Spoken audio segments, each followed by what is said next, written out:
Callie, réveille-toi! C'est urgent! Oh, Ethan, mais il n'est que 4 heures du matin. Attendez, c'est ma copine! Evan a foncé à travers la porte et s'est jeté sur moi. Heureusement, Jake est arrivé juste à temps. Oh, laisse-la se réveiller d'abord! Mais Ethan et Evan continuent à me tirer comme si j'étais une corde. Callie doit voir ma tenue de scène d'abord! Et elle doit écouter ma démo! La tournée mondiale approche! Salut, je m'appelle Callie Monroe. J'ai 15 ans et je vis avec mes 3 frères, Jake, Evan et Ethan. À la maison, ils sont de vrais gamins, mais dehors, ce sont des pop stars mondialement connus. Dingue, pas vrai? Tu en as peut-être entendu parler, les Shine Boys. Mes frères ne peuvent littéralement pas aller nulle part sans esquiver les paparazzis. Pas de balade tranquille, pas de vie normale. Notre maison est située dans un quartier chic et sécurisé, donc pour protéger ma vie de lycéenne tout à fait normale, ils m'ont fait promettre de ne dire à personne que j'étais leur sœur. J'ai gardé le secret, même à ma meilleure amie Sophie. C'est juré. Mais tu sais, les choses qu'on essaie le plus de cacher finissent toujours par nous rattraper. Un matin, Sacha, la reine du drame de l'école, rassemblait sa bande de copines devant un écran géant. Elle regardait les Shine Boys en concert. Jake a atteint une note aiguë, Evan a fait un clin d'œil, Ethan a fait son truc avec ses cheveux et les filles ont complètement perdu la tête. Ils sont un peu différents quand ils se tirent les cheveux à la maison. Le silence total. Sophie s'est tournée vers moi comme si je venais de dire que j'étais la cousine de Beyoncé. Ah, Callie dit des trucs bizarres quand elle est heureuse. C'est juste qu'elle est une super fan des Shine Boys. Shine Boys! Shine Boys! Shine Boys! Shine Boys! Sacha s'est approché de moi, l'air super fier. On dirait que tu vis avec eux. Alors dis, t'es proche d'eux? Son petit air suffisant m'a fait oublier tous les avertissements de mes frères. Ouais, ce sont mes frères. Tu parles? Alors prouve-le. On a le même nom de famille. Il y eut un silence, puis le couloir explosa de rire. Bien essayé, toi. Mais ce n'est pas assez. Juste une coïncidence. J'avais l'impression que mon visage était en feu. Montre-nous quelque chose de vrai. Callie, t'es fichue. Le lendemain, j'ai tout jeté par terre. Nos costumes de scène, les produits dérivés de la tournée, les photos prises dans les coulisses et le plus important, notre photo de famille. Ça pourrait être retouché. Et tout ce bric-à-brac, tu peux acheter des faux sur internet, alors te moque pas de nous. Sophie a essayé de prendre ma défense, mais j'étais trop en colère pour respirer. Il ne me restait qu'une seule option. Pas question! Tu veux qu'on aille dans ton école? Juste pour que tu puisses réparer une petite erreur? Tu sais à quel point c'est grave! Non, non et non! J'ai dit que j'étais désolée. Oh, je t'en prie. Allez mec, elle dit juste ça parce qu'elle est fière de nous. Ouais, ça ne prendra même pas 1 heure. Finalement, ils ont accepté. Sacha en croyait pas ses oreilles. Mais le grand jour venu, la cérémonie était presque terminée et il n'était toujours pas là. Sophie et moi avons attendu devant le portail pendant une éternité. Tu sais quoi qu'il arrive, je reste ta meilleure amie. Toi non plus, tu ne me crois pas, hein? Callie est tellement ridicule. Sacha et ses sbires avaient l'air trop contentes. J'ai essayé de l'ignorer, mais elle a fait semblant de trébucher et m'a poussée par terre. La prochaine fois, réfléchis à 2 fois avant de raconter des mensonges. Et à ce moment-là, une voiture noire élégante s'est arrêtée. Mes frères en sont sortis rayonnants comme s'ils venaient de monter sur scène. Ce n'est pas cool de harceler les autres, ma chère. Surtout quand il s'agit de notre petite sœur. Sans blague, toute l'école nous a encerclés. Sacha avait l'air d'avoir perdu son âme et Sophie avait été emportée quelque part. Vous êtes en retard. J'étais à 2 doigts de l'humiliation totale. Désolée, princesse. On a couru ici dès que notre concert a fini. On se rattrapera, c'est promis. Les 3 pop stars ont joint les mains et se sont inclinés et les fans ont complètement fondu. J'avais gagné. Après ça, j'étais comme une reine à l'école. J'étais aussi célèbre que mes frères. Les filles populaires ont même essayé de me recruter. Mais non merci. Je suis pas si facile à convaincre. J'ai commencé à recevoir des cartes cadeaux, des trucs mignons et même un collier super cher. Les gens me donnaient leur déjeuner à la café, me souriaient. C'était sans aucun doute les meilleurs jours de ma vie. Sophie était toujours assise à côté de moi pendant le déjeuner, riant toujours de mes blagues stupides. Mais on n'était plus seuls. On était constamment entourés d'enfants qui ne nous parlaient que de mes frères. Ah, génial. Tu vas vraiment vivre comme ça toute ta vie? Je ne sais pas. Wow, Callie, attends. Qu'est-ce que tu veux? T'as eu ce que tu voulais? Écoute, c'est un peu dur à dire, mais j'avais tort. J'ai été idiote de pas te croire. Tu peux faire de moi ta servante. Hein? Eh bien, c'est pas si mal du tout, ça. Ouais, non, c'était mauvais. Apparemment, tous les cadeaux que j'avais reçus auparavant, c'était juste pour qu'ils puissent me demander des autographes. Ils m'ont littéralement déversé des montagnes de lettres de fans qui s'attendaient à ce que je les ramène chez moi. Et ne me parlaient pas de TikTok. Ils me lançaient leur téléphone sous le nez en criant « Je connais la sœur des Shine Boys !» Mais ils ne connaissaient même pas mon vrai nom. Sacha est même venu me chercher alors que j'étais aux toilettes une fois. Dépêche-toi, Callie, on a un TikTok à filmer ensemble. Je sais, mais le déjeuner de la cantine me fait mal au ventre. T'as le nez bloqué? Oh, t'inquiète, j'ai déjà commencé à filmer. Je vais simplement te filmer d'ici. Je ne pensais pas que les choses pouvaient s'empirer, jusqu'à ce qu'un matin, sur le chemin de l'école, un homme adulte ait surgi des buissons et m'ait attrapé par le cou. Tu as leurs affaires, n'est-ce pas? Rends-les-moi! Quoi? Ah, non! Brosse à dents, cheveux, serviettes sales, tout ce qui se trouve dans ta poubelle est de l'or pour moi! Ah, mes précieux Shine Boys! Non mais ça va pas! À l'aide! J'étais allongée sur mon lit repensant à toutes les choses folles que j'avais vécues. Mes frères avaient raison, j'aurais dû me taire si je voulais vraiment vivre une expérience normale au lycée. C'est alors que mon téléphone a vibré, c'était Sophie. Est-ce que ça va? Oh ma fille, c'est dingue! Un fan enragé m'a poursuivi. Tu dois faire profil bas, reste chez toi, ils finiront par te lâcher. Tu veux que je passe te voir? Après ça, Sophie a commencé à venir chez moi, mais seulement quand mes frères n'étaient pas là. Elle m'a aidé à recopier mes cours et à rattraper mon retard à l'école car j'avais manqué beaucoup de cours. Et honnêtement, elle avait raison, la vie était bien meilleure quand personne ne m'embêtait. Puis un soir, mes frères sont enfin rentrés de leur tournée. Jake a demandé où étaient ses écouteurs préférés, mais je n'en avais aucune idée. Evan et Ethan avaient aussi perdu leur veste et d'autres affaires. Est-ce que ce fan psychopathe aurait pu s'introduire chez nous? J'ai peur, je devrais leur dire. Tu ne veux pas les stresser, pas vrai? Veux-tu que je reste dormir chez toi? Non, ça va aller, ils sont tous à la maison ce soir. D'accord, mais fais attention à toi, Kali. Heureusement, rien de bizarre ne s'est passé cette nuit-là. Quelques semaines ont passé et enfin j'ai repris l'école. L'engouement était presque retombé, comme si rien de tout ça ne s'était passé. Plus de moments embarrassants, plus de Shine Boys qui se pointaient à l'entrée. C'était un soulagement. Sophie et moi étions assises seules à notre table habituelle comme avant. Mec, je viens de mettre la main sur la serviette d'Evan du concert de Denver avec son autographe, tu t'imagines? Quelle bonne affaire! Je mets de côté pour acheter les écouteurs préférés de Jake. L'enchère commence à 1000 $. Quoi? Ces objets avaient disparu de chez nous? Ils les avaient mis aux enchères? Pour des milliers de dollars? Si quelqu'un de l'école était derrière ça, je devais le découvrir. J'ai donc créé un faux compte et j'ai trouvé le site louche qu'ils utilisaient pour vendre les produits dérivés.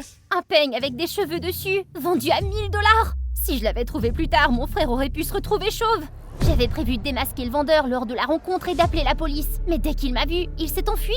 Dommage que j'ai été plus rapide. Je l'ai plaqué au sol, je lui ai arraché son sweat à capuche et... Sophie? Non mais tu veux rire? Tu me déçois tellement. Je suis désolée, Kali. J'avais juste vraiment besoin d'argent. J'ai merdé. Juste une fois, je te jure. Elle sanglotait tellement que je pouvais à peine rester en colère. Elle était victime de harcèlement parce qu'elle était pauvre, je le savais. On venait de mondes différents, mais notre solitude nous avait rapprochés. Rends l'argent et rends tout ce que tu as pris à mes frères. Et je ferai comme si rien ne s'était passé. D'accord, je le promets. Merci. Le soir du spectacle de fin d'année est enfin arrivé et tout le monde était super excité. Sophie et moi n'étions pas les seuls. C'était le moment idéal pour enfin se lâcher et s'amuser. Après tout, qu'est-ce qui pouvait bien arriver à ce stade? Mec, j'arrive pas à croire que t'aies réussi à faire venir les Shine Boys. Ça va être épique. Même le principal est en délire. Attends, quoi? Je n'ai pas... Hein? Ouais, laisse-moi deviner, t'as lancé une autre rumeur juste pour rester dans le coup. Je me suis retournée vers Sophie. Elle évitait mon regard, mais je savais déjà tout. C'est toi qui es responsable, pas vrai? C'est toi qui as lancé la rumeur. Pourquoi n'as-tu rien dit? Allez, à vous! Et puis... Oh, elle a sorti son jeu d'actrice oscarisée. C'est juste que je ne voulais pas que tu sois la plus populaire à l'école. J'avais l'impression d'être laissée de côté. Kali, allons-y ensemble. Donc tu as fait ça juste pour que je sois à nouveau seule à l'école? Non, tu m'as moi. Je voulais juste que tu aies besoin de moi, comme avant. Tu es toxique, Sophie. Tu es égoïste et tu t'es servi de moi. C'est terminé. Ne m'adresse plus jamais la parole. Je suis partie en la laissant là. Mais au lieu de m'enfuir comme une perdante, je suis montée sur scène et j'ai attrapé le micro. I'm more than just a little voice. I've got a fight. I've got a choice. No more hiding in the shade. I'm stepping in to the light I made. I won't be small to keep you fine. This time the spotlight's finally mine. I'm done with fear. I'll make some noise. I'm more than just a little voice. La foule est devenue silencieuse, puis quelqu'un a applaudi, et ensuite des acclamations ont éclaté. J'étais seule là-haut, sans soutien, juste Kali. À ma grande surprise, Jake, Evan et Ethan sont entrés et m'ont rejointe sur scène. J'avais l'impression de rêver, mais cette fois, c'était réel. Le spectacle a été un succès, et ce soir-là, mes frères m'ont vraiment aidé à protéger mon expérience normale au lycée. Quant à Sophie, après cette histoire, elle est allée voir la police et a avoué avoir volé les affaires de mes frères et les avoir vendues aux enchères sans leur permission. Elle a écopé de quelques heures de travaux communautaires, mais au moins, elle a finalement fait ce qu'il fallait. Hé, Cali, t'as vu mes chaussettes de sport? Ouais, je les ai mises aux enchères. Je me suis dit qu'une paire toute usée pourrait couvrir mes frais de scolarité pour un semestre. Quoi? Je rigole. Mais sérieusement, si vous laissez encore une fois vos affaires traîner, il se pourrait que je commence à l'envisager. C'était ma première nouvelle classe du semestre. Dès que je suis entrée, la salle est devenue silencieuse. Je me suis dirigée vers le seul siège vide au fond. Pendant que je marchais, les élèves se sont séparés en 2 rangées comme si j'étais un membre de la famille royale. Certains tremblaient littéralement. Je suis désolé, professeur. Le ballon de basket, je vais le ranger tout de suite. Je n'ai même pas cligné des yeux. J'ai continué à marcher. Au moment où je m'asseyais, la porte de la classe s'est ouverte. Bonjour la classe! Désolée d'être en retard. Oh waouh, vous êtes tous déjà installés? J'adore cette énergie. Désolée madame, mais les parents ne sont pas autorisés ici. Bonjour madame, je suis Abby Johnson. Mais juste Abby, ça va. Toute la classe s'est retournée pour me fixer. Le plus moche, ce garçon s'accrochait à son ballon de basket comme s'il s'agissait d'une bouée de sauvetage. Ce n'était rien de nouveau, j'ai haussé les épaules. Yo, quoi de neuf? Je suis Abby. Et moi, j'ai 16 ans. Ouais, t'as bien entendu. Je ne donne pas vraiment l'impression d'être une adolescente, pas vrai? Si tu veux en savoir plus, clique sur j'aime et abonne-toi à notre chaîne YouTube. Je suis née avec des cheveux blancs comme neige et des rides. Un vrai Benjamin Button. Tout cela grâce à la progéria, une maladie rare qui te fait vieillir comme une grand-mère avant même que tu puisses marcher. Mais pour être franche, je n'ai jamais détesté mon apparence. En fait, mon apparence m'a permis d'obtenir le rôle principal dans une sitcom. Gamine, tu es parfaite. Cette série va être un grand succès. J'ai dévoré ce rôle. Mon petit rôle de vieille dame grincheuse était iconique. Alors on a peur de moi? Oh, s'il te plaît, tu dois essayer si tu veux gagner. J'ai peur, maman! Et juste comme ça, le surnom de Mamie Grincheuse m'est resté depuis que j'ai 5 ans. Les réalisateurs faisaient la queue pour me confier des rôles recyclés. Des vieilles dames, des personnages prématurément vieillis, rincés, répétés. Même dans la vraie vie, j'avais embrassé mon look de mamie. Et honnêtement, qui a le temps d'expliquer ses antécédents médicaux à des inconnus? Je préfère laisser les gens supposer que c'est juste mon choix de look. Hé, c'est la mamie grincheuse. Pourquoi t'as l'air si vieille? Ça doit être une sorte de maquillage, pas vrai? Ou peut-être qu'elle reste en costume 24 heures sur 24. Qui sait ce que font les célébrités? Hello? Je peux entendre. Mais honnêtement, ce visage, il m'a fait plus d'une faveur. Les gens me craignaient. Pourquoi? Parce que je ressemblais vraiment à notre professeur principal. Alors que les autres filles devaient faire face à des garçons déchaînés qui se comportaient comme des enfants de maternelle dans les couloirs, il suffisait à Mamie Grincheuse de se montrer et boum, le silence total. Et oui, je l'ai peut-être exploité quelquefois. Attendre dans la queue? Pas nécessaire. Qui ferait attendre une femme âgée? Par exemple, quand je montais dans un bus, je vacille un peu, j'établis un contact visuel avec un mec et... Oh, ici, madame, prenez ce siège. Tu vois? Sans effort. La vie se déroulait sans encombre, jusqu'à ce qu'un jour, tout change. Un bon matin, je me promenais sur le campus, me mêlant de mes affaires. Personne n'osait m'approcher, probablement trop effrayé par mon visage de vieille dame et mon énergie de reine des glaces au repos. Yo, c'est mamie grincheuse. Ha! Elle est encore plus effrayante en vraie vie. Je me suis figée, croisant le regard de la menace. Personne n'avait jamais eu le culot de m'appeler ainsi en face. Pas personne. Qu'est-ce que tu viens de dire, toi? Oh mince, mamie grincheuse est en colère contre moi. Elle ressemble exactement à ce qu'on voit à la télé. Puis, comme le gremlin qu'il était, il s'est enfui en riant. Le retrouver n'a pas été chose facile puisque j'avais des relations sociales négatives. Mais j'ai finalement obtenu l'info. Max, même âge, nouveau transfert. Apparemment un aimant à filles. Stylé, arrogant, et les filles en étaient obsédées. Max a dit qu'il jouait dans des films. Il est tellement cool, libre d'esprit, rebelle et tout. Et pourtant, ce garçon en or a décidé que j'étais sa cible personnelle. Il est apparu partout pour m'embêter. Évidemment, j'ai riposté. C'est quoi ces lunettes de grand-mère? Tes yeux sont si fatigués que ça. Tu serais bien plus mignonne sans elles. Ah, ce qui m'ennuie, c'est qu'il disait vrai. Mon corps vieillissait plus vite que celui des autres et ma vue s'était dégradée. C'est pour ça que je portais toujours des lunettes pour protéger mes yeux. Mes yeux sont juste épuisés de te voir trop souvent. Maintenant, hors de ma vue. Ma mère ne jure que par cette crème anti-rides. Et qu'est-ce que ça peut bien me faire? T'es toujours si sérieuse. Souris un peu. Sinon, ce sera dommage, mais tu finiras par ressembler à un raisin sec. Et je ne sais pas pour toi, mais moi je crois que tu serais magnifique dans cette robe. Oh, assez! Je me fiche de tes opinions, de tes crèmes ou tes conseils de base en matière de mode. Max a été stupéfait quand il m'a vu craquer. Je veux dire, c'est normal. D'habitude, je garde mon sang-froid, mon calme et ma sérénité, mais je me moquais de ce qu'il pensait. J'avais déjà supporté beaucoup trop de ses bêtises. J'espère que c'est la dernière fois qu'il me cherche des noises. Le festival annuel des costumes de notre école allait bientôt avoir lieu. Avec le bal de fin d'année, c'était l'un des plus grands événements de l'année. Je n'y ai jamais participé, mais cette année, Max avait pour mission de m'entraîner dans le chaos. Il faut qu'Abby soit le clou du festival. Elle peut se déguiser en Dolores Umbridge de Harry Potter. Personne, et je dis bien personne, ne correspond mieux au rôle qu'Abby. Dans tes rêves. Attends, en fait, c'est une idée de génie. Elle ressemble à 2 gouttes d'eau à Umbridge. Et c'est une actrice professionnelle, ça va être génial! Normalement, personne n'osait me mettre de la pression. Mais grâce à Max, tout le monde a soudain retrouvé son courage. Mon opinion a été complètement ignorée. C'était officiel, j'étais Dolores Umbridge. Le festival était plein à craquer avec une tonne de visiteurs étrangers. Je me tenais dans un coin, m'ennuyant à mourir, posant pour des photos avec des étrangers, essayant de rester discrète. Mais bien sûr, Max est arrivé, armé de ses habituelles pitreries. Allez, souris un peu. Tu serais tellement plus jolie si tu le faisais. Les gens ont éclaté de rire.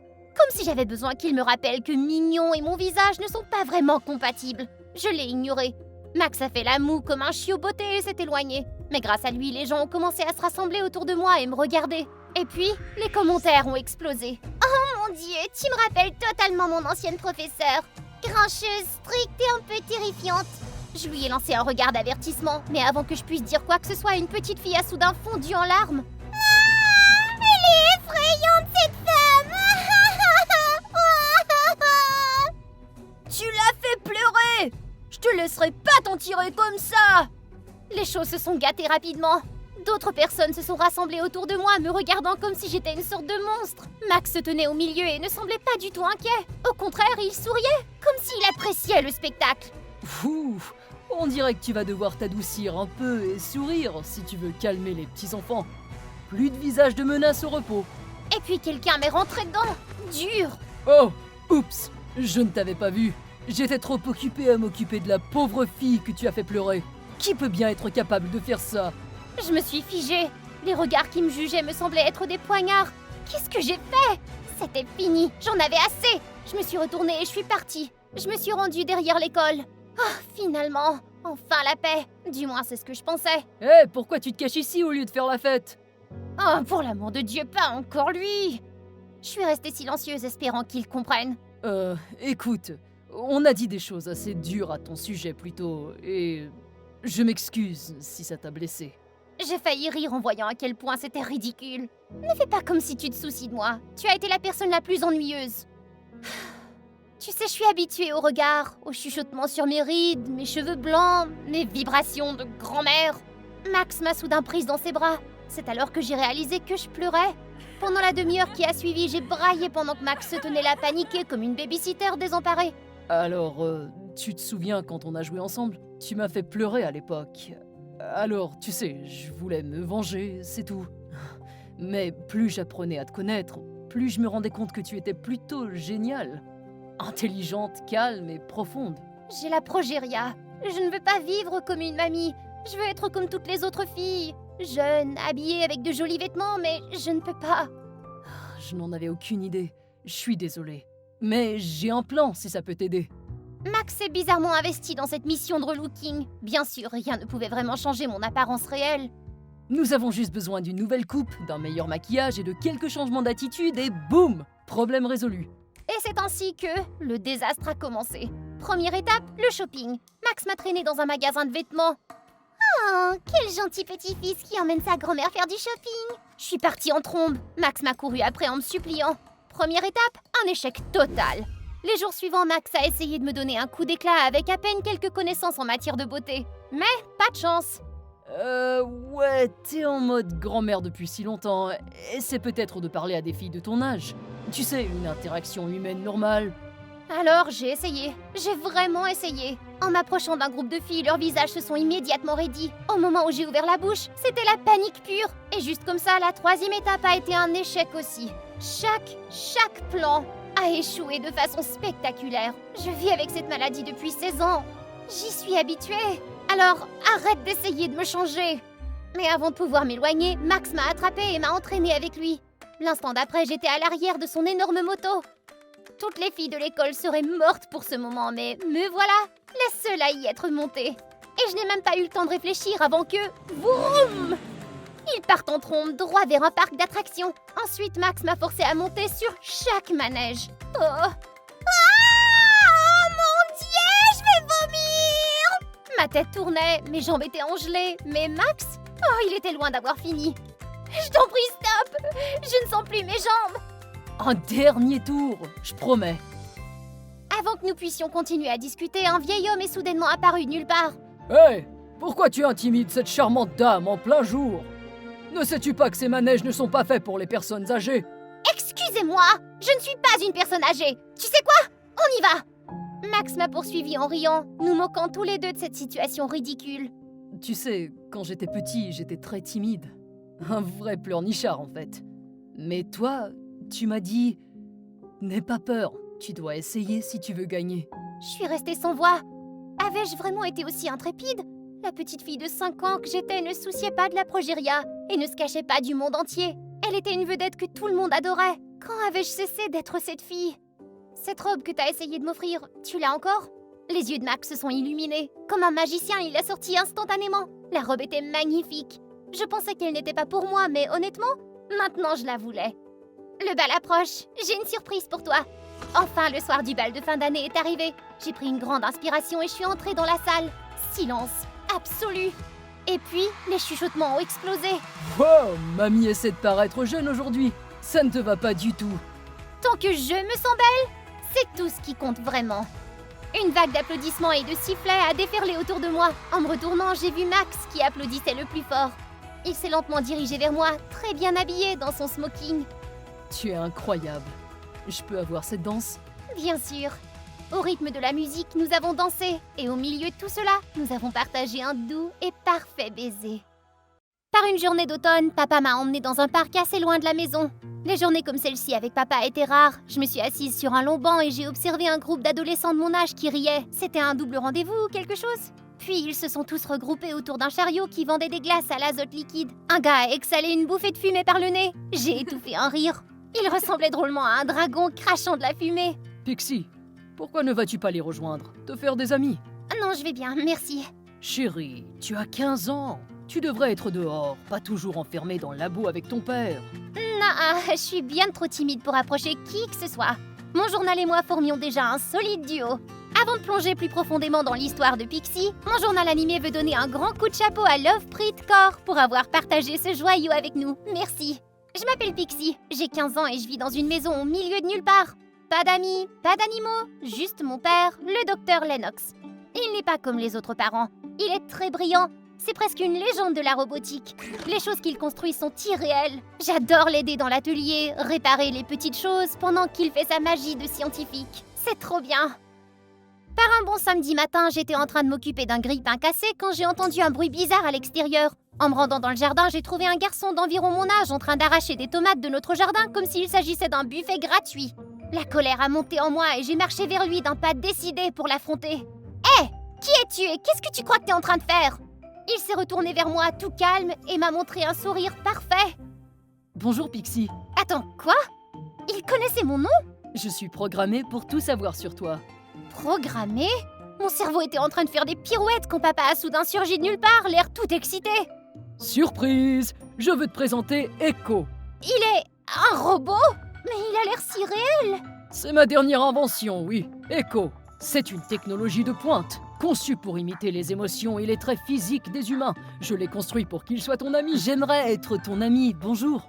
Au début, j'ai cru qu'Echo n'était qu'une autre des inventions les plus folles de papa, sauf que celle-ci avait le visage d'un garçon plutôt décent, je dois dire. Des cheveux bruns, des yeux clairs et ce sourire, c'était irréel, je te dis.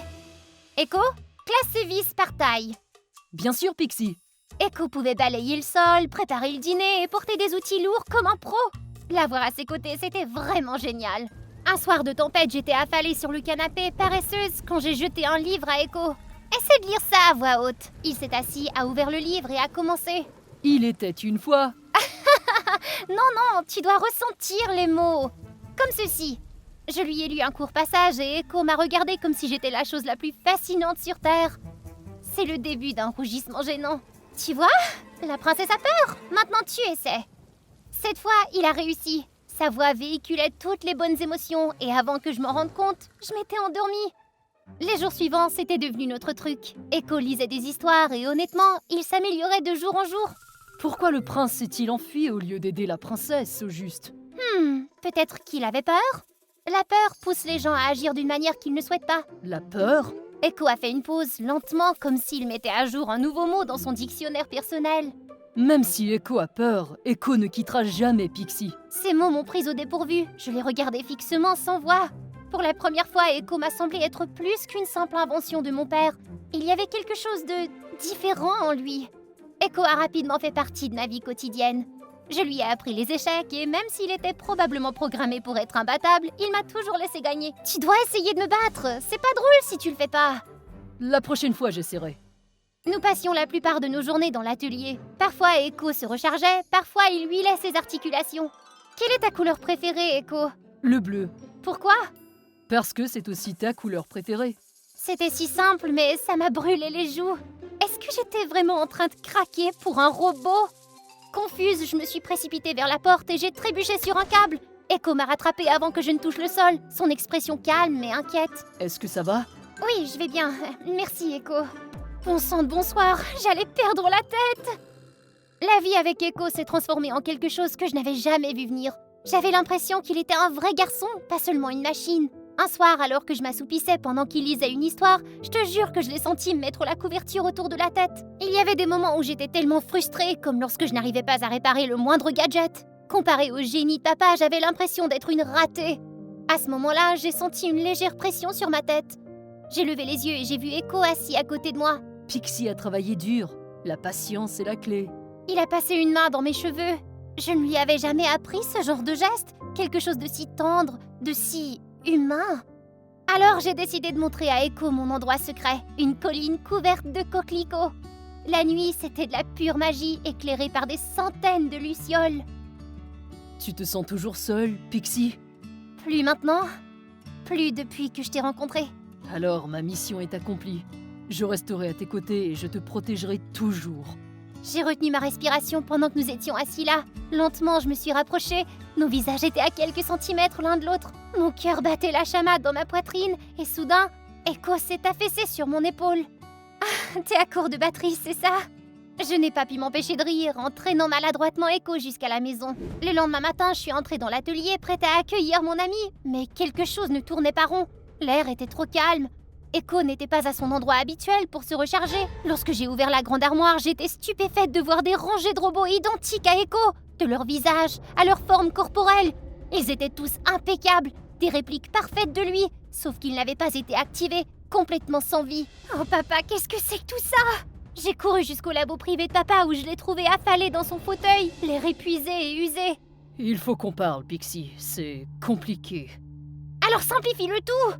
Pendant des années, j'ai travaillé avec Cyrus Tech, l'une des plus grandes entreprises technologiques du monde. Ils ont dit qu'ils voulaient que les robots servent l'humanité, qu'ils rendent la vie meilleure. Mais Cyrus, le PDG, a des ambitions plus sombres. Il veut contrôler le monde. Il prévoit d'utiliser des robots comme son armée imparable. Et Echo est la réponse à tout cela. Qu'est-ce que tu racontes à propos d'Echo? Le système d'exploitation d'Echo ne ressemble à rien d'autre. Il est avancé, il est adaptable. Si Cyrus met la main sur Echo, des choses terribles se produiront. Non! Echo n'est pas une arme! Il est bon! Et c'est exactement pourquoi il est dangereux, chérie. Cyrus ne s'arrêtera pas tant qu'il n'aura pas pris le contrôle d'Echo. Alors, qu'est-ce que ça veut dire, papa? Que nous devons détruire Echo. C'est l'option la plus sûre. Les larmes ont brûlé mes joues et je me suis précipitée hors du labo en essayant de ne pas crier. Qu'est-ce qui se passe, Pixie? Tu as l'air bouleversée. Echo se tenait devant moi. Dans ses mains se trouvait un bouquet de coquelicots fraîchement cueillis, encore vibrants de la rosée du matin. Je les ai cueillis pour toi ce matin, Pixie. Tu les aimes? La cruelle vérité s'est abattue sur moi comme une vague. Détruire Echo?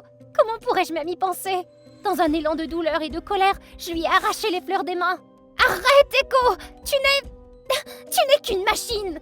Oui, Je suis une machine créée pour aider Pixie à se sentir moins seule. Mais ce sentiment est nouveau pour moi. Aiguisé et douloureux. Il a tendu la main lentement, essuyant une larme sur ma joue avec ses doigts. Tu pleures, Pixie. Je n'ai pas répondu, je ne pouvais pas. Nous sommes restés assis en silence, côte à côte. Combien de temps nous restait-il? Pourrions-nous nous échapper? Moi, papa et Echo? Pourrions-nous nous enfuir ensemble, peut-être? Ce soir-là, je suis retournée à l'atelier où j'ai trouvé papa parti. Les dessins inachevés et les rangées de répliques de robots d'Echo avaient tous disparu. Papa? J'ai trouvé ceci dans son bureau. Les mains tremblantes, j'ai déplié le papier. C'était sans aucun doute l'écriture de papa griffonnée à la hâte.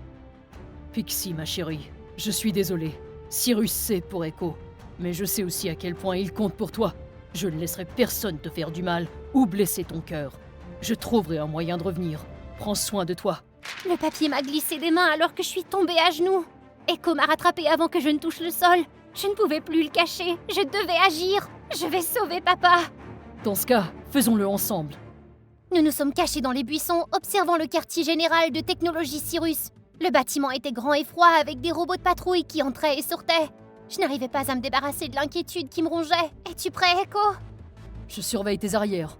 Nous nous sommes glissés à l'intérieur, nous esquivant derrière les murs tandis que les caméras tournoyaient au-dessus de nous. J'ai sorti un brouilleur de signal et j'ai retenu mon souffle pendant que les lumières des caméras clignotaient puis se figeaient. Tu es incroyable, Pixie. Eh bien, je suis la fille du docteur Lennox après tout. Nous devions courir où Cyrus retenait mon père. S'introduire dans un bâtiment grouillant de robots était bien plus difficile que je ne l'avais imaginé. Leurs capteurs étaient des centaines de fois plus fins que ceux d'un humain. J'ai retenu mon souffle, attendant que la patrouille passe dans le couloir, mais Echo a agi rapidement, attrapant le premier robot de la file et le poussant dans un coin. Mais qu'est-ce que tu fais?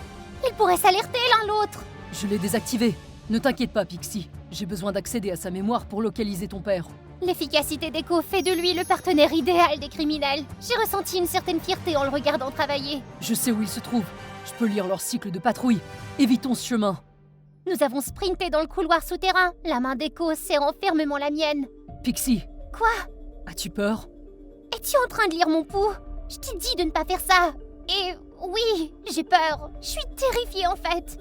Je vais te protéger. Ne t'inquiète pas. Lorsque nous avons finalement atteint le sous-sol, ce n'était pas une prison, c'était un labo de fabrication. Papa était penché sur un établi toujours en plein travail. Qu'est-ce que tu fais ici? C'est trop dangereux. Je sais, mais je ne pouvais pas te laisser. Allez papa, sortons d'ici ensemble. Ils arrivent. On doit bouger. Nous avons réussi à nous échapper à l'air libre, mais notre chemin a été bloqué. Un bataillon de sosies d'Echo se tenait là, tout droit devant nous. Eh bien. Pixie, je présume. La fille pour laquelle ton père aurait tout risqué, oui. Je suis Cyrus. Enchanté de faire ta connaissance. Pas les pattes. Ah, Echo! Une telle merveille. Ordonne à ton précieux robot de venir avec moi. Il me sert maintenant. Et en retour, toi et ton père serez épargnés. Et ainsi je disparaîtrai de vos vies pour toujours. Pas question! Echo ne vous aiderait jamais à faire quelque chose d'aussi tordu! Eh bien, je pense qu'il n'était pas difficile de choisir. Soit tu perds Echo, soit tu perds tout. J'ai regardé papa, son visage pâle et tiré par l'inquiétude, puis j'ai regardé Echo, calme, stable et qui m'attendait. Si c'est pour te protéger, toi et ton père, Pixie, je te remercie pour tout. J'ai apprécié chaque moment passé avec toi. Ne te sens pas seule, je serai toujours avec toi. Non, Echo! Je ne te laisserai pas faire ça! Pour la première fois, Echo a ignoré mon ordre. Il s'est avancé vers Cyrus, ses mouvements étant lents et délibérés. Le sourire de Cyrus s'est élargi, la victoire brillant dans ses yeux. J'ai senti mon cœur se briser alors que nous montions dans la voiture. Le véhicule s'est éloigné du complexe, mais mes yeux sont restés fixés sur lui. Au revoir, Echo. Prends soin de toi. Mais une seconde plus tard, il a explosé. Les flammes ont illuminé le ciel, transformant la nuit noire en un orange ardent. Je n'arrivais plus à respirer. Non! Non, non, non! Pourquoi? Papa m'a tiré dans ses bras alors que la voiture dévalait une route côtière sinueuse. 2 mois plus tard, nous avons recommencé à zéro dans une nouvelle ville, loin de tout ce que nous avions laissé derrière nous. Papa est devenu professeur et j'ai recommencé l'école. Je me suis fait de nouveaux amis, j'ai essayé d'aller de l'avant. Je ne me sens plus seule maintenant. Mais l'absence d'Echo me rongeait. Un trou dans ma poitrine qui ne se refermait pas. Papa le voyait même si j'essayais de le cacher. Un soir, alors que j'étais plongée dans mes devoirs, papa a frappé à ma porte. J'ai hésité, mais je savais qu'il fallait le rendre à son propriétaire légitime. C'est moi qui ai activé le mode d'autodestruction d'Echo. Mais avant cela, je l'ai sorti.